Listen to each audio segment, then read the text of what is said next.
सिद्धाणं नमो सिद्धाणं नमो आयर्याणं नमो वज्रायाणं नमो लोहिषविषाम् मंगलम भगवान वीरो मंगलम गौतम गणी मंगलम कुंद कुंदाद्यो जैन धर्मस्तु मंगलम सर्वे मंगल मंगल्यम सर्वे कल्याणी कारिकम प्रदानं सर्वे धर्माणां जैनं जयतु शासिनम्। नमः श्री वर्धमानाय निर्धूतकलिलात्मने शालोकानां त्रिलोकानां यद्विद्यादर्पणायते वासुपूज श्रीमल्ल जननमि पार्षिमावीर बाल ब्रह्मचारी सुजिन्नमति मिटे बहुपीर। बोलो देवादिदेव श्री नमनाथ भगवान की जय। शासन नायक महावीर भगवान की जय। एक चरित्र बता रहा है पुण्य और पाप की विचित्रता, संसार की असारता। एक और दिखाता है तो दूसरी ओर दिखा रहा है आत्मस्वरूप की सारता। महापुरुषों का पुण्य और पाप के उदय आदिक में कैसा महापुरुषार्थ जागता है कि जिस उदय के काल में वे उदय रूप ना देखकर उदयातीत हो जाया करते हैं। ऐसे ही पौराणिक पुरुषों की मांगलिक कथा के अंतर्गत जिनदत्त कुमार का मंगल चरित्र की वाचना अपन प्रारंभ कर रहे हैं। ये जिनदत्त चरित्र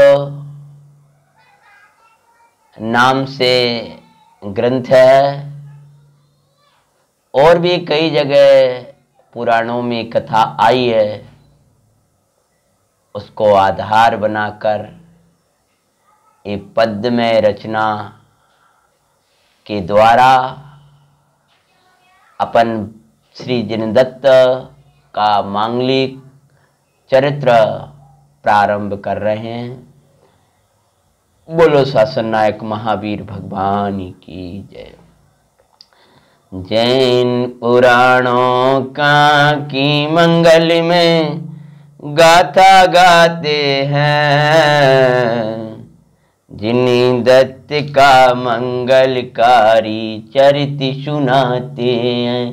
सुनो जी मंगल जैन पुराण, याशो जीवन बनी मान। भरत क्षेत्र अंग देश, बसंतपुर नगर सुजान। जीव देव सृष्टि धर्म परायण, जीवन सासे टानी तसुजान। जिन धर्म परायण तम कित सोभूषित उन्हें दिखाते हैं। जिनदत्त का मंगलकारी चरित्र सुनाते हैं। सुनो जी मंगल जैन पुराण, या तो जीवन बनी महु। भरत क्षेत्र उस भरत क्षेत्र में बसंतपुर नाम का नगर, वहां उस बसंतपुर में वर्षा होती थी धर्म की, बसंत की। जैसे बसंत के आने पर चारों तरफ हरा भरा वातावरण हो जाया करता है, ऐसे ये धर्म का बसंत आया तो चारों तरफ जय उसी प्रकार से उस बसंतपुर में वर्षा हुआ करती थी धर्म की, अहिंसा की, सत्य की, आचोर की, शील आदि गुणों की। जैसे बसंत के मौसम में खुशियां होती हैं, ऐसी जहां धर्म का बसंत आया, अब मेरे सम के ते सावन आया। दूसरे प्रसंग में सावन का उदाहरण दिया। प्रकृति सूखी हरी हो जाती है, ऐसी धर्म बसंत जहां आता है वहां सूखे परिणाम वाले के परिणाम भी धर्म में हो जाया करते हैं। खुशियां लहराने लगती हैं जब धर्म बसंत आता है। तो वहां उस बसंतपुर में जीव देव नाम के सेठ निवास करते थे। उनकी सेठानी का नाम जीवन दशा, जीवन जसा सेठानी का नाम था। वे दोनों ही धर्म बुद्धि के धारक, धर्म परायण थे। देव शास्त्र गुरु की मंगल श्रद्धा के साथ शुद्धात्मा का श्रद्धान भेद विज्ञान सहित उनका मांगलिक पवित्र जीवन था। कौन कौन भैया? बसंतपुर, जीवदेव सेठ और जीवन जसा सेठानी। विशाल मंदिर बनवाए, 14 ने सृष्टि दे सुख खान। बहु संपदा परिपुत्र विहीनता देवे दुख और जान। विशाल विशाल मंदिर उन धर्म परायण सृष्टि ने बनवाए। बहुत संपदा थी बाहर की, बहुत संपदा थी। वो विशाल संपत्ति, लेकिन सेठ को अंदर एक दुख रहा करता था कि संपदा को आगे भोगने वाला तो कोई है ही नहीं है। जिसे गृहस्थ भूमिका में थे तो उस जाति का राग भी आता था, मेरी वंश की परंपरा चलाने वाला कोई नहीं।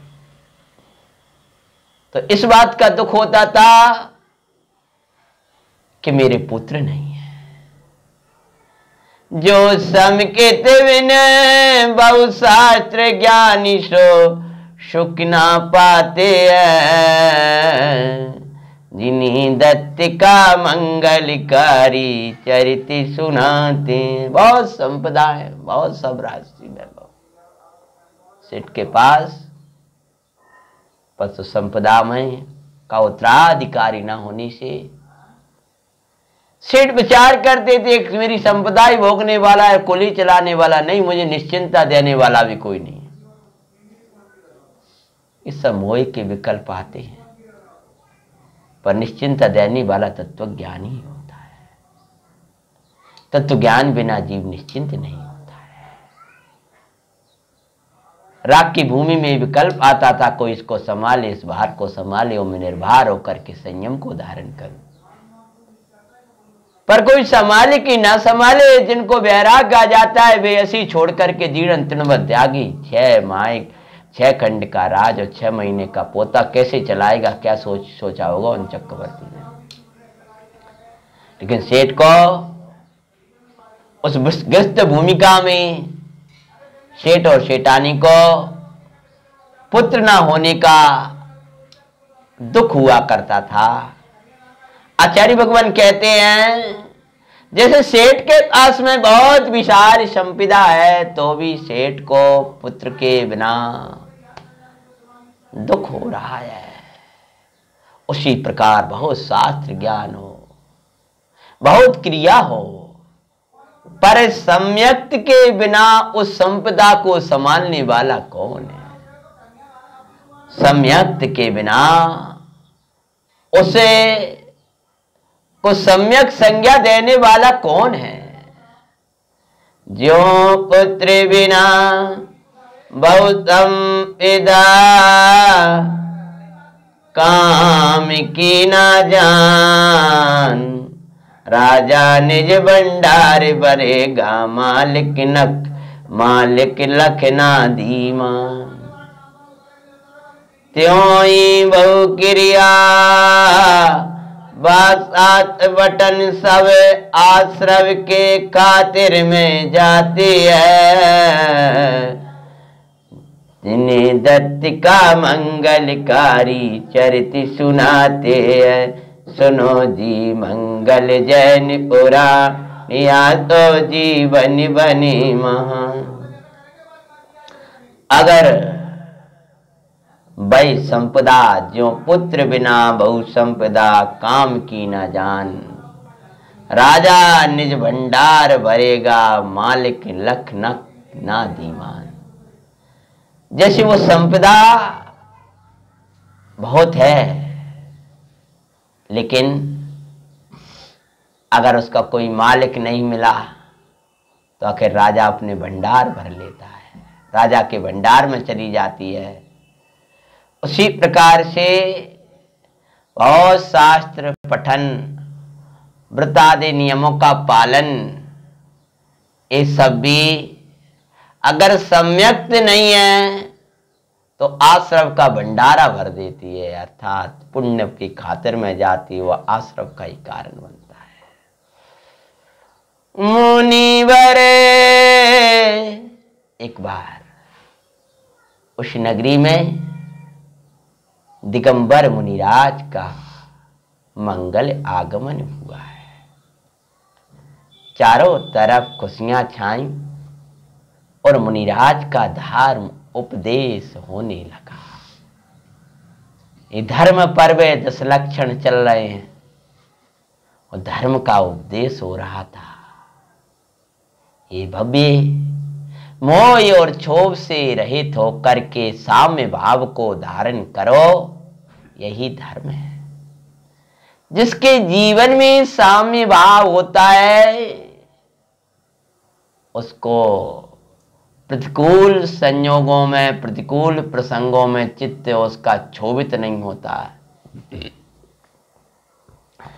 कभी वैरंग द्रव्यों का अभिमान नहीं हुआ करता है, वह सरल होता है, पवित्र अपने परिणामों को रखता है, सत्यता का सेवन करता है, इंद्रियों मन को वश में करके अपने उपयोग को अपने में रमाता हुआ, तृप्त होता हुआ, त्यागी होता हुआ, परमाणु मात्र को निज न मानता हुआ अपनी परिणति को अपने में रमाता है। ये जो लक्षण जिसके जीवन में पाए जाते हैं वो धर्मात्मा हुआ करता है।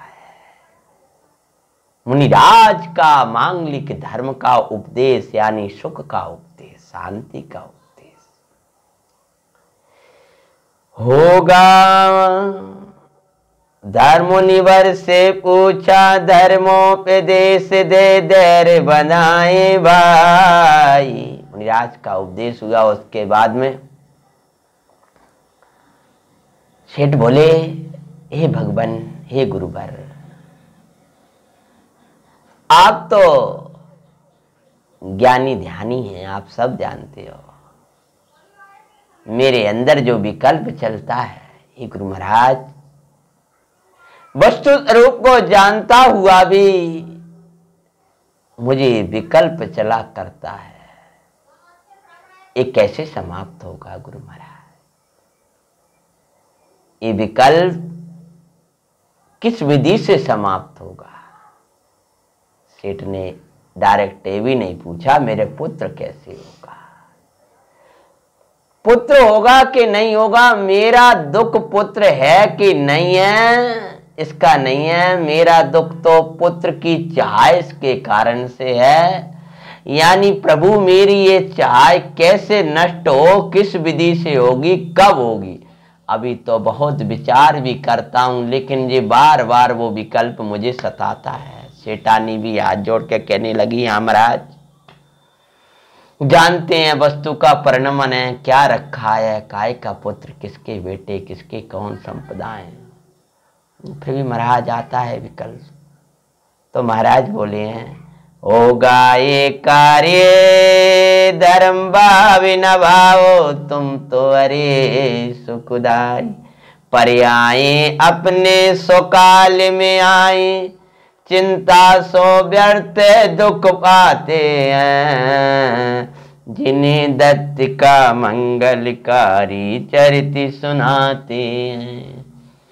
गुरु महाराज बोले, बबी अपनी चिंता करने से होगा क्या? पर्याय अपने स्वयं काल में आते हैं, तुम ओ स्वयं काल में आने वाली पर्यायों को समय के पहले कैसे ला सकते हो? जीव वृथाई चिंता करता है। उदय अनुसार स्वयं समय में होते हुए कार्यों के, रहो ज्ञाता प्रसन्नता जासो तुम्हें मिले। क्या बोले हैं? उदय के अनुसार स्वयं समय में होते हुए अपने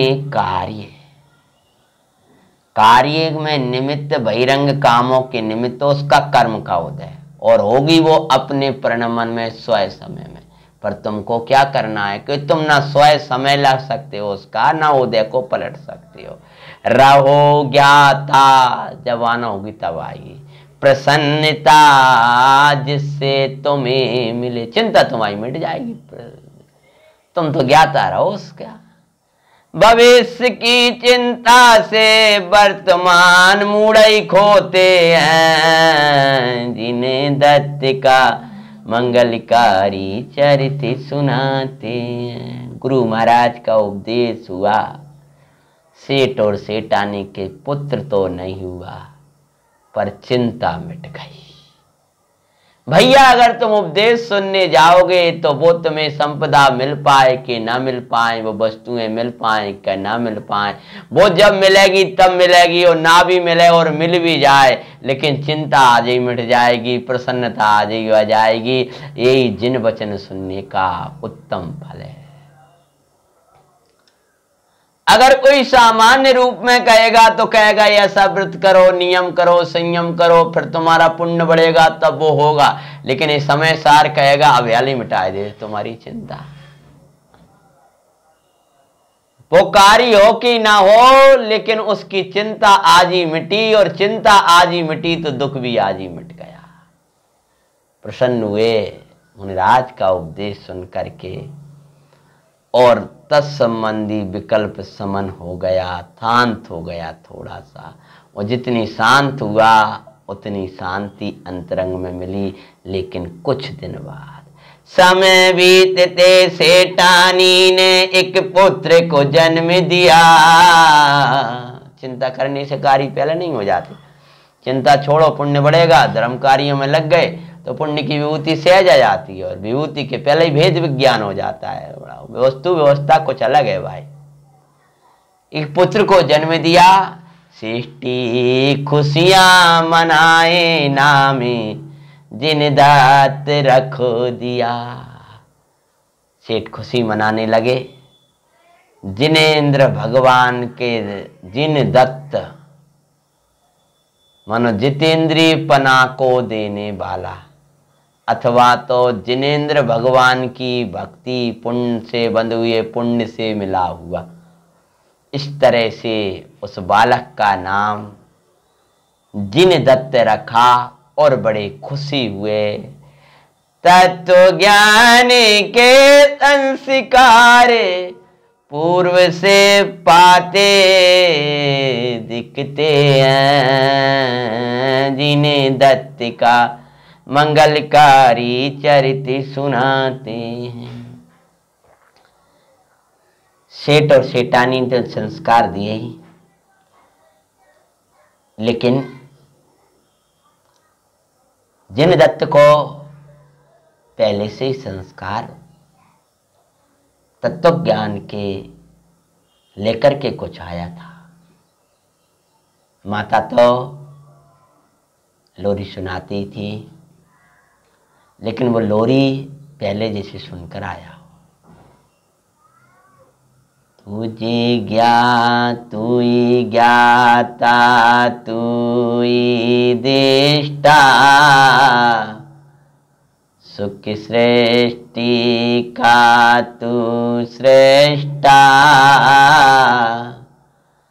आनंदमयी भगवान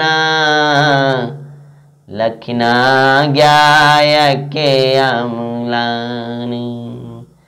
तू ही ज्ञाता तू ही देष्टा, सुखमय सृष्टि का श्रेष्ठा, आनंदमयी अम्लान लखना ज्ञाय के सुख खाए। पंच परमेष्टि आदर से दर्शाते पा दिखाते पा, पंच परमेष्टि आदर से दर्शन से हो निज दर से, परम परिणाम के भावे,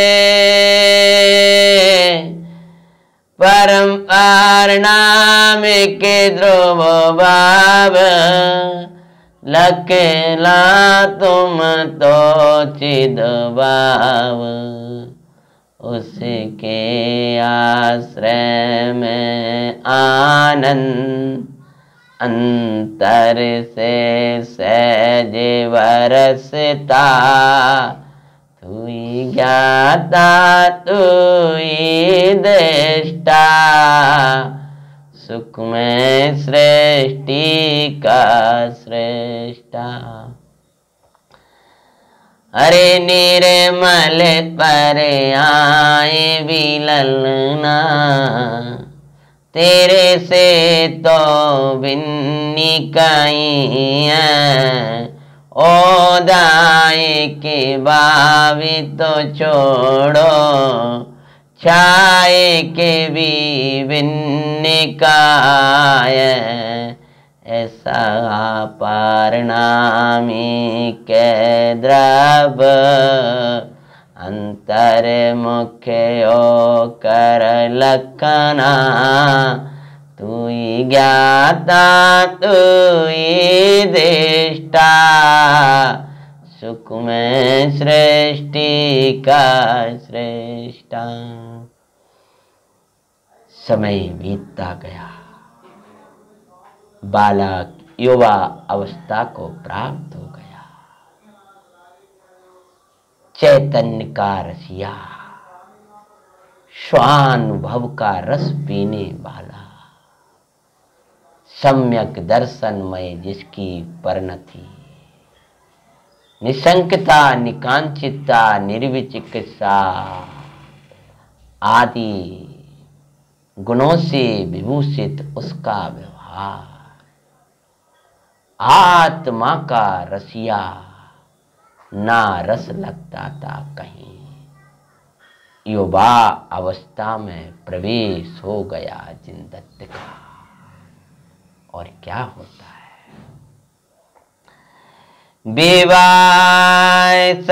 विषय सकल, अरे रस के आत्मा का कुमार को रसना कहीं लागे, विरक्ते सकल संसार सो आत्म रस उस भावे। अरे दान पूजा स्वाध्याय आदि में रत जीवन दिखाते हैं, जिन दत्त का मंगलकारी चरित्र सुनाते हैं। बोलो भाई दुल्हन, सुनो जी मंगल जैन पुराण, नियासो जीवन बने महान।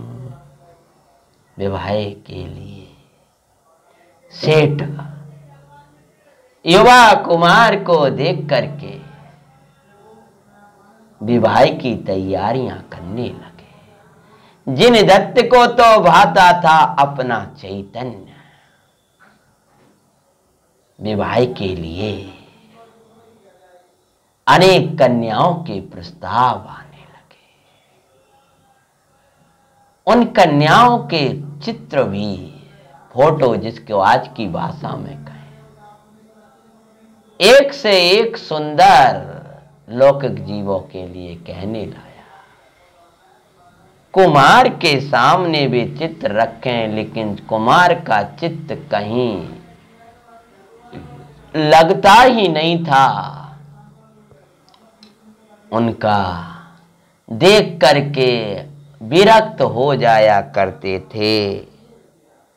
कोई भी कन्या से वो विवाह करने तैयार ही नहीं होते थे। अंदर में तो मुक्ति कन्या बहाई रही थी,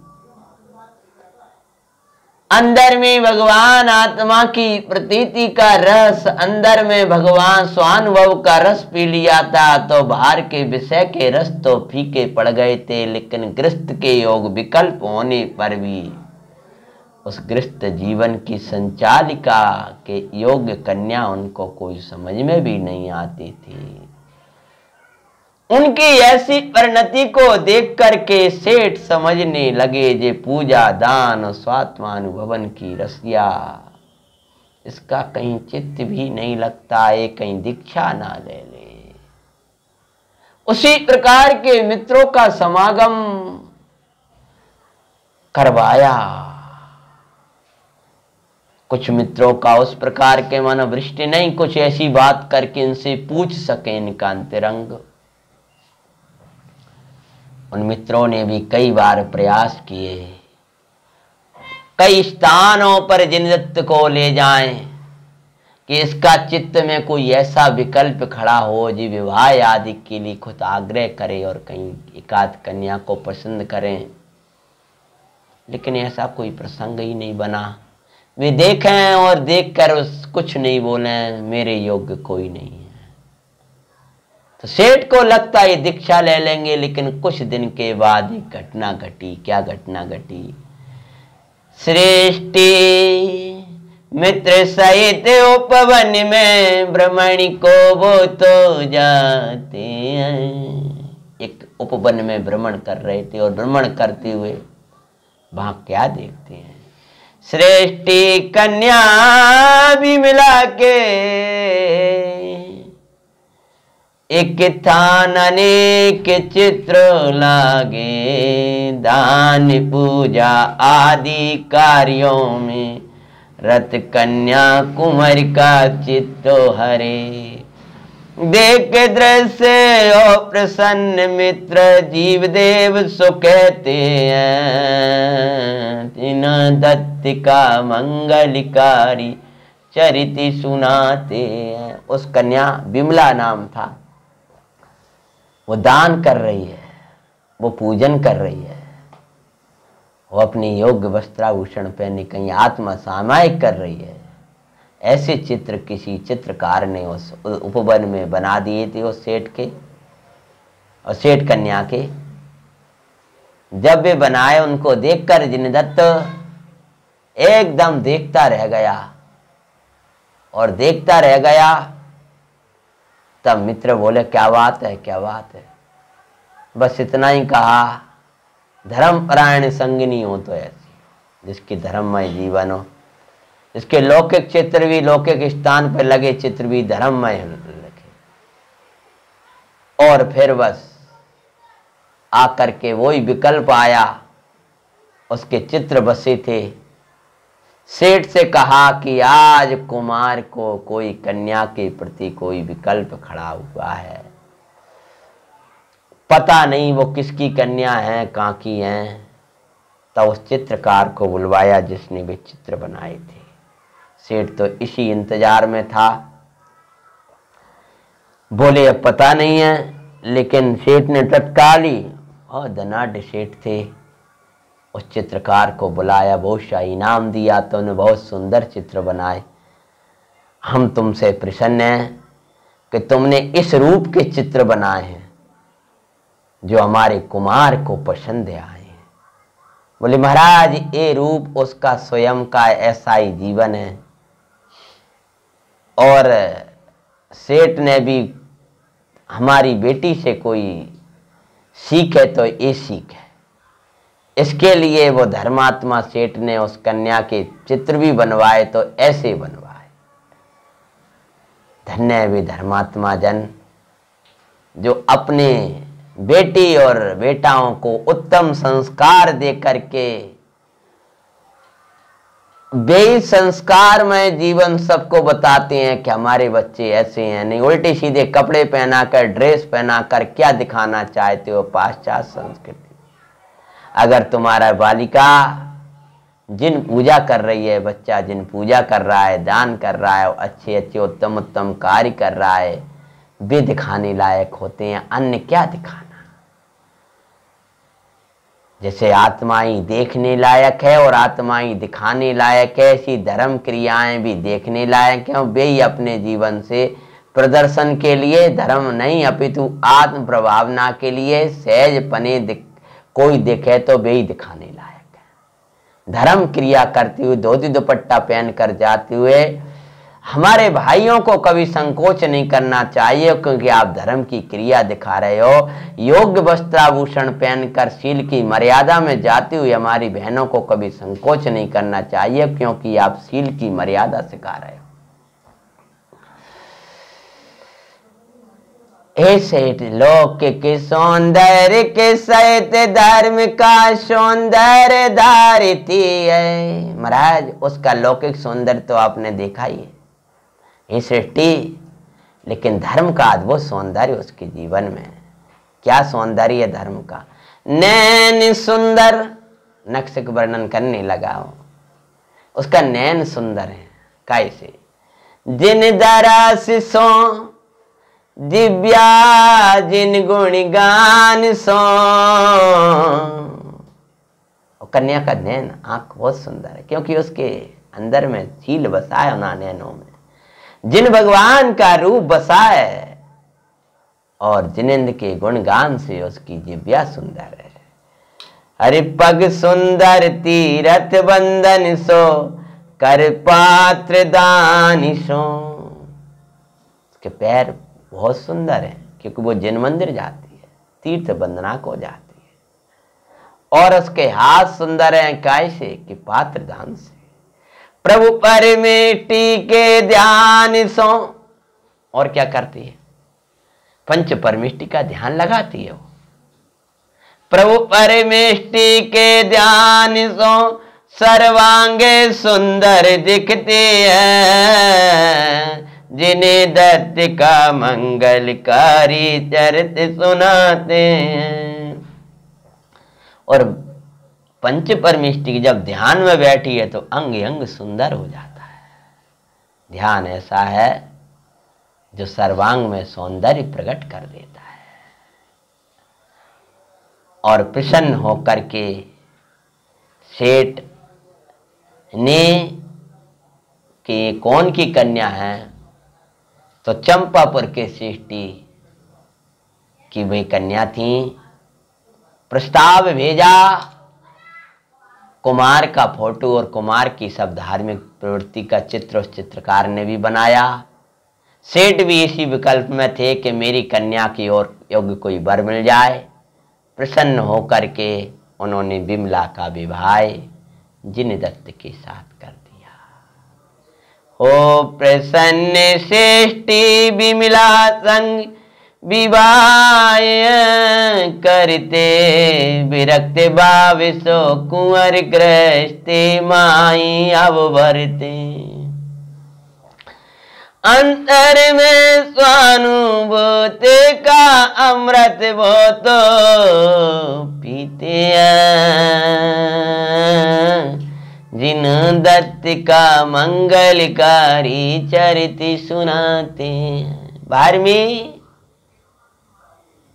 अगर जिन पूजा जिन वंदना व्यवहार वो अमृत, तो अंदर में पुरुषार्थ के द्वारा वे कुमार उस गृहस्थी में रह करके स्वात्मान भव का मांगलिक अमृत पान किया करते थे।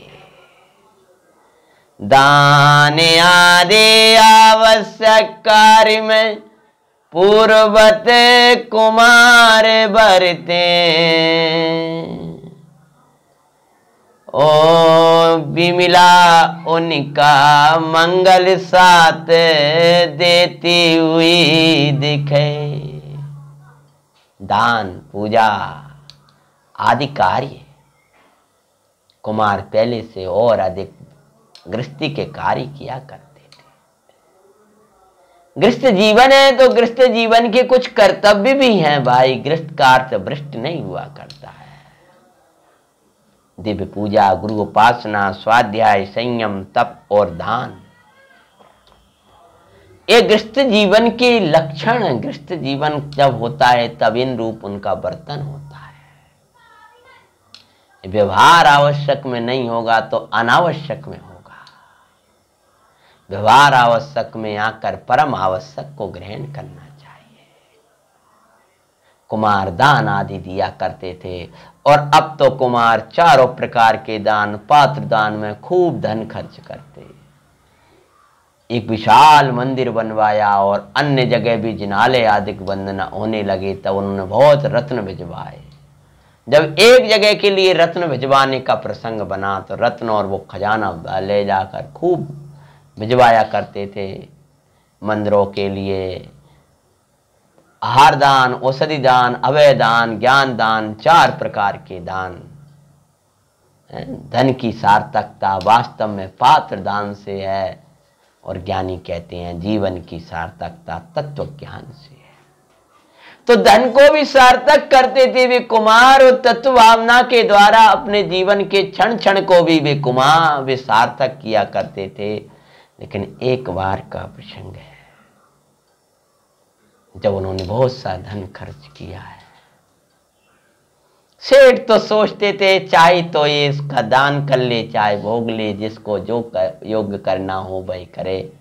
और सेठ तो धर्मात्मा थे, धर्म क्रियाओं की हमेशा अनुमोदनाएं किया करते थे और सहयोग किया करते थे। विमला कुछ कार्यवश चंपापुर के लिए अपने पिता के यहाँ चली गईं। इधर मंदिर का कार्य चल रहा था और उसमें बहुत सा दान दिया और अन्य एक जिनालय कहीं बनाने का वो विकल्प बना। तब खजांची से कहा कि एक जिनालय हमारा वहां पर बनना है, वहां के लिए धन इकट्ठा करके निकलवा देना। तब क्या होता है, दादी दान से आता ला कर बिने दाना दिया आवश्यक कार्यों में पूर्वत वो भरते। पात्र दान आदि में नित्य धन वो खर्चते। निज के धन से 2 दान।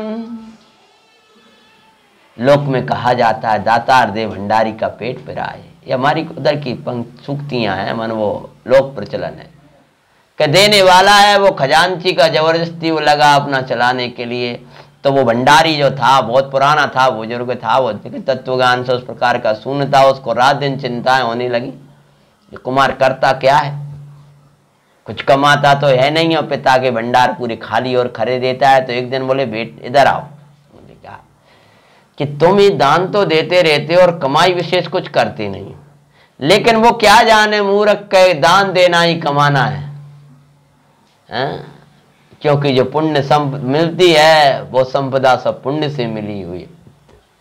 तब भाई बोलता है निज के धन से दो दान खजान चियोलाना देते हैं, कि अपने धन कमाओ और तब फिर खूब दान दो। तब तो हम माने सेठ ने कैसे कमाया है, तुम यूं ही लगाए देते हो, आगे क्या करोगे? कुछ बचा भी रहने दोगे कि नहीं रहने दोगे? एक महान मंदिर का दे दिया, वहां उनमें लगा दिया, वहां कर दिया। तो भंडारी ने जब उलाहना से कहा तब कुमार बोले ये सब खत्म करके आगे क्या होगा? तब कुमार बोले दान से जाता नहीं आता है। ये देने वाले कभी भूखा नहीं मरा करते हैं, उनको तो ऐसा जरूरत ऐसी स्थान पाते हैं जहां उन्हें भोजन की भी जरूरत नहीं पड़ती है। तब बोले धर्म से आता है, दान से आता है। ठीक है, तो पर दान से आता तोला कर बिन संपत्ति के दिखाओ। अगर दान से ही आता है और पुण्य से आता है, तुम कह रहे पुण्य से आता है, निकल जाओ, चले जाओ, बिना संपत्ति के पिता की कोई संपदा मत लो और ला करके तुम दिखाओ यदि धर्म से आता है, तब तो माने। ऐसा कहने से क्या होता है? खेद हुआ कुमारे बिचारे ऐसा ही करके दिखाओ। कुमार के अंदर बहुत खेद हुआ, मना कर दिया, ठीक है मत देना, मुझे नहीं चाहिए। अरे कुमार मुझे क्षमा करना, सेठ जी से बात को मत कह देना, नहीं तो मुझे बहुत बड़ा दंड मिलेगा, मैं तो तुमसे कह रहा था। और चले गए, लेकिन अंदर तो खिन्नता उनके होने लगी। भंडारी ने यद्यपि दान के लिए जो निकालना था वो निकाल दिया, को वे जानते थे कि सेठ जी ने इनको सौंप दिया है, कहीं सेठ का ताड़ना मुझे और मिलेगी। लेकिन कुमार के अंदर लगा कि ये कह रहा है कि बिना वाके नहीं आता, हमने तो ऐसा ही पढ़ा है, और आज ये कह रहा है, कल नगरवासी ये कहेंगे, जगह लोग कहेंगे, और मैं तो इस भूमिका में हूं तो मुझे तो भाव आता है, लेकिन इनको धर्म का अतिशय जरूर दिखाऊंगा। ये कह रहा है बिना ही संपदा के दिखाओ, अब मैं विदेश के लिए गमन करूंगा, यहां जो कुछ करूंगा वो तो सब इसी संपदा का ही कहलाएगा अंश, लेकिन अब आज मैं अपने पुण्य को लेकर के जाऊंगा, अपने कर्म को लेकर के जाऊंगा। और यदि वास्तव में जो मेरे अंदर श्रद्धान है वो तो सत्य है ही, अरे आना होगी तो संपदा उसी से आएगी।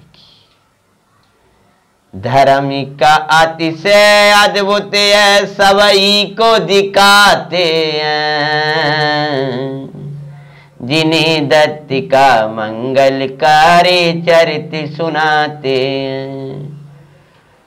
पाप से विपदा पुण्य से बाए, संपदा सबई पाए, शुद्धोपयोग मई धर्म सो आत्म संपत्ति पाए।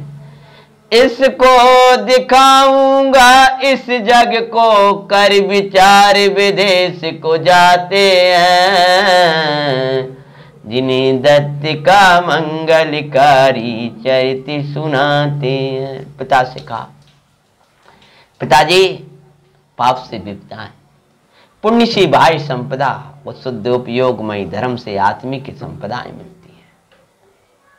अब मैं इसको दिखाऊंगा, बेटा यहां से कुछ लेके जाओ, मैं सहयोग के लिए भिजवाऊंगा। चंगे जाने की तुम्हें क्या जरूरत है, इतना खजाना भरे हुए हैं, खूब दान दो, जो करना होते करो बेटा, तुम्हारे जीवन में तो कभी कमी आने वाली है ही नहीं, हमारे पास इतनी संपत्ति क्या काम में आएगी। लेकिन पिता ने बहु समझाया, बेटा संपत्ति तेरी सारी, निश्चिंत कर दाना दिक दुर्विचार, तज तु दुखकारी। अब उत्साहे पूरब बत ना आते पाते हैं। तात आपने कह दिया, यद्यपि उनने भी क्षमा याचना की जिसने भी कहा, मैं उसकी बात नहीं कर रहा हूं, लेकिन अब मैं दान आदि देता हूं तो मुझे अंदर वही विकल्प खटका रहता है। वो विकल्प मुझे बार बार याद आता है कि कमाया कमाया हुआ रखा है सो तुम दान दे रहे हो, मैं उसके बिना रह नहीं पाऊंगा, मैं अब मेरा चित्त नहीं लगता। पिता के बहुत समझाने पर भी जब कुमार का उदास चित्त रहने लगा तब कुमार ने क्या किया, बिन सूचना के अर्धरात्रि को ग्रह को त्याग दिया। एक पत्र लिखा कि मैं धर्म का अतिशय के दिखाने के लिए विदेशों में जा रहा हूं, अब मेरा चित्त नहीं लगता। और लिख करके पत्र रखकर आधी रात को ही जिनदत्त विदेश को गमन हो गए। बीनी और सेठ और सेठानी ने जब सुना पड़ा तो मूर्छित हो गए, बहुत दुखी हुए। संयोगे से सुखों की आशा मैं पाओगे निराशा, अरे शोभा भी सुकुमैया हो इधर में ही सुकुमैया हो। देखो पुत्र जनिमायो हुआ निश्चिंतता के आसरे, चिंता में डूबे दुख राशि रे। आए बाबे तुम नयन को सुख कारण लखो, सुख कारण एक आत्मालक आराधन में ही बरतो यही जिनेश्वर कहते हैं। पुत्र हो जाएगा, चिंता हो जाएगी। पुत्र आया, तत्वज्ञानी आया, प्रसन्नता। विवाह का विकल्प नहीं हुआ तो खिन्नता। विवाह हो गया, ठीक है, फिर नो वैसे रहने लगे। लेकिन फिर वही पुत्र छोड़ करके चला गया, अब चिंता। इसीलिए भाई संयोगों को जुटा जुटा करके सुखी होने की कोशिश करना वृथा है। संयोगों से भिन्न अपने स्वभाव को देखो। चंपापुर में बिमला को जावे सूचना मिली, किसी के द्वारा चंपापुर तक सूचना भिजवाई के जिनदत्त यहाँ आए हैं का सेठ ने खोज करवाई, तो इधर उधर सर्वत्र खोज करवाई, तो ये लगा कहीं चंपापुर गए हों बिमला को सूचना देने, तो भी उन्होंने वहां भी सूचना नहीं भिजवाई थी, यहीं सूचना करके चले गए थे। मूर्छा पाई मोए बस कैसी दुखमय घड़ी आई,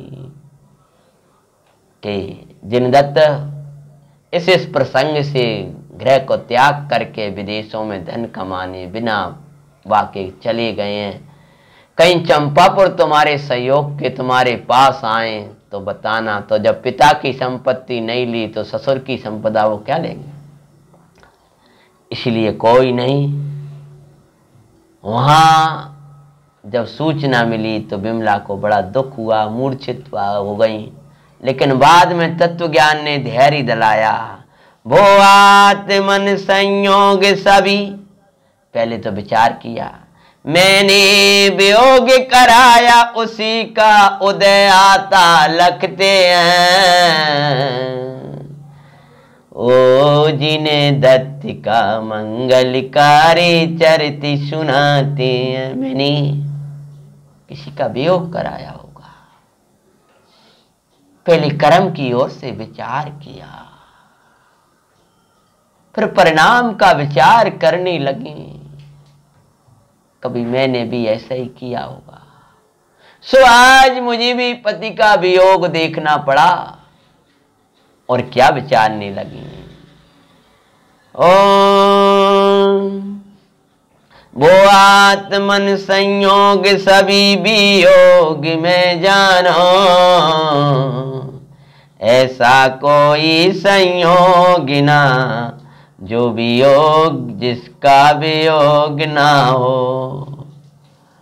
अरे के असंयोगी आत्मा जिसका कभी वियोग न पाते हैं, जिन दत्त का मंगलकारी चरित सुनाते हैं। सुनो जी मंगल जैन पुरा नियातो जीवन बनी महान। भवात्मन ऐसा कोई संयोग नहीं है जिसका वियोग ना हो। हाँ है संयोग का एक दिन वियोग होगा ये नहीं। बड़े पंडित जी साहब कहते हैं संयोग का एक दिन वियोग होगा, ये तो स्थूल कथन है। संयोग का संयोग के काल में ही वियोग है, ये मूल कथन है। और संयोग कोई सब संयोगों का वियोग होगा, पर असंयोगी आत्मा तेरे उपयोग में आ जाए तो उसका वियोग कभी नहीं होगा। एक बार आत्मा को लिया पर अनंत काल तक उस आत्मा का वियोग नहीं होने वाला। बस आत्मा को ही निरखते रहना, आत्मा को मत छोड़ना। जैसे जो संयोग की संभाल करता है वैसे यदि आत्म तत्व की संभाल करेगा तो आत्मा आने के बाद में पर अनंत काल तक तेरे पास से कभी नहीं जाएगा। पर्याय की बात कर रहे और आनंद बरसाता रहेगा। ऐसा विचार करके विमला ने अपने को धैर्य बंधाया, पिता ने भी समझाया और उस वियोग के दुख में संक्लेश परिणाम छोड़कर धर्म आराधना में लग जाती है। इधर कुमार चले जा रहे हैं जंगलों में अकेले, नगरों में गांवों में, जहां से वो कुमार जाएं वहीं लोग देखने को इकट्ठे हो जाएं कैसा सुंदर कुमार। और बिना असहाय ऐसे ही जा रहा है। लेकिन आचार्य भगवान कहते हैं असहाय भी होती हैं जिनके साथ धर्म का सहाया नहीं होता। धर्म का सहारे के बिना भी सहारे हैं। सहारा तो एक धर्म का है। मेरे समय सारी तू ही जीवन का सच्चा साथी नाथ, तेरा न छूटे साथ। ओ मेरे भगवान हमेशा रहियो मेरे साथ, तेरा न छूटे साथ। आओ पापी का उदय या पुण्य का उदय, तू उदयातीत नित हो ज्ञान बरते नित्य ज्ञानी का उदय। उदय उदय में दिखाता तू ही मंगलकारी नाथ, तेरा न छूटे साथ।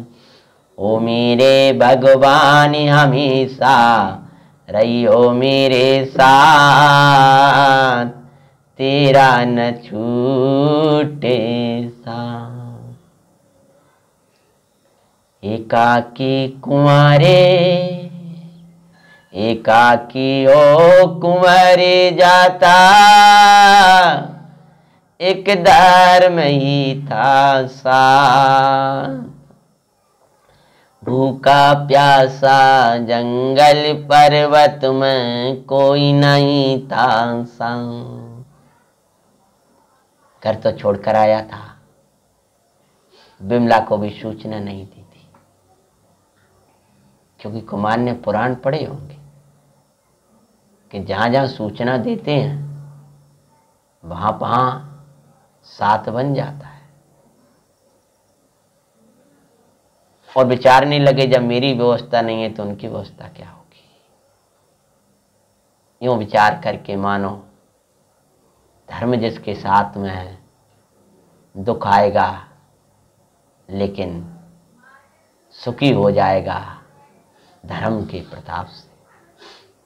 हम किस किस को समझाने और किस किस को मनाने और किस किस को बताने जाएंगे, क्योंकि हम सूचना जब पहुंचेंगे और ये कहेंगे कि हम जा रहे हैं तो होगा तो दुखी, और साथ की तो कोई व्यवस्था है नहीं, कैसे ले जाएं, कहाँ ले जाएं। अतः कुमार ने बिमला को भी सूचना नहीं दी थी।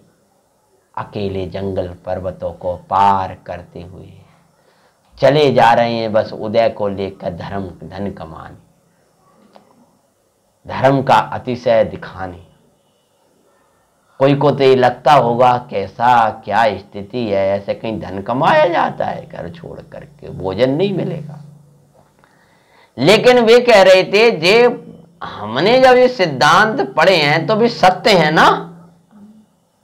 जैसे हमें विश्वास है कि हम 5 करोड़ साथ में लेके जा रहे हैं, 1 लाख 10 2 5 लाख साथ में लिए हैं, तो उस पर विश्वास अपने पास साथ में। तो ऐसे ही धर्मात्मा को ये पूरा विश्वास होता है साथ में कि मेरे साथ धर्म है ना, इसलिए उसको निश्चिंता होती है उसके बल। मोही को निश्चिंता संयोगों के बल पर होती है और धर्मी को निश्चिंता स्वभाव के बल पर होती है, स्वभाव को दिखाने वाले इन भगवंतों के बल पर होती है, और इनका कभी साथ नहीं, इसलिए उसको निश्चिंता है। आप लोगों को तो लग सकता है जी कोई व्यवस्था है, चले जा रहा है जंगलों भटकत, न कुछ पैसा न साथ में कुछ, ऐसा कहीं धन कमाया जाता है। हाँ, धन पुण्य से ही आता है, ये दिखाना है भाई। ये लगता है इसको बाहर से बाहर कमाने से आता है, तेरे कमाने से नहीं आता। अरे पापी, टोडरमल जी कहते हैं धन तेरे कमाए ना ही आए, पुण्य से आता है, और पुण्य भी शास्त्र के स्वाध्याय से ही होता है। और यूं विचार करके कुमार चले जा रहे जंगलों में, और क्या होता है, ददीपुरे एक नगर समुद्र तट पर पहुंचती पाती है। ददीपुर नाम का नगर समुद्र का तट था, और वहां पहुंच जाते हैं वे कुमार। सृष्टि समुद्र जहाज ले